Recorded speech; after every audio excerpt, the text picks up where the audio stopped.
Washington, this is VOA News.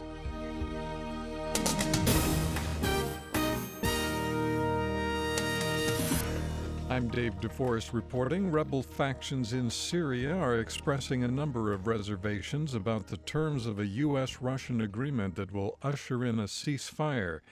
The Free Syrian Army group wrote to the United States saying the cessation of hostilities would primarily benefit the government of President Bashar al-Assad.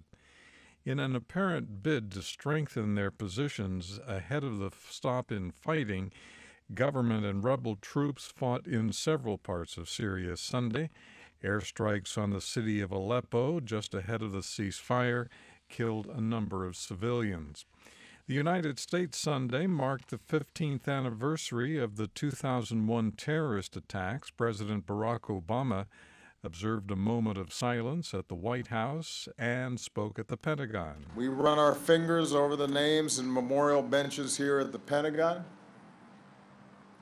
We walk the hallowed grounds of a Pennsylvania field. We look up at a gleaming tower that pierces the New York City skyline. But in the end, the most enduring memorial to those we lost is ensuring the America that we continue to be. The country's major presidential candidates, Donald Trump and Hillary Clinton, paid their respects at Ground Zero. Hillary Clinton's doctor says she has been diagnosed with pneumonia but is recovering nicely. Clinton abruptly left the 9/11 ceremony in New York because she was not feeling well. A video shows Clinton stumbling off a street curb, her knees buckling as aides helped her into a van. Dr. Lisa Bardak says the 68-year-old Clinton's unsteadiness was caused by being overheated and dehydrated. The doctor examined her Friday for a prolonged cough. This is VOA News. Police in France have thwarted a possible terrorist attack in Paris this weekend by arresting a 15-year-old boy suspected of planning an imminent violent action. The arrest of the teenager Saturday came 2 days after police moved in on what the Paris prosecutor says was a group of female commandos arrested after an aborted attack at Notre Dame Cathedral and another possible attack. Intelligence agents suspected the boy planned to carry out a knife attack in a public place, but officials refused to name the spot where the attack might occur. An initial poll in Croatia's parliamentary election Sunday indicates that the left-leaning Social Democrats and their People's Coalition were in the lead, but there was not a clear winner.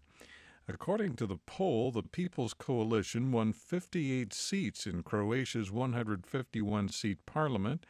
The conservative Croatian Democratic Union won 57 seats.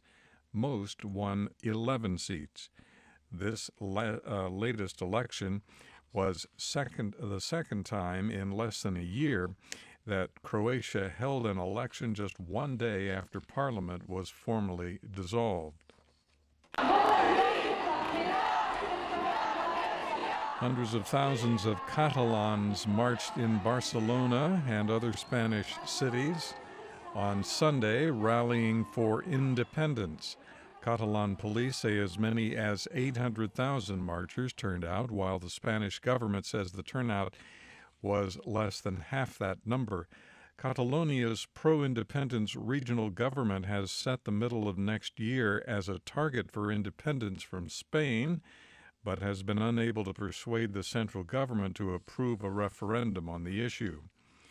Leading proponents of Britain's leaving the European Union formed a new pressure group Sunday called Change Britain. The group aims to help deliver the UK's referendum result in the most effective way.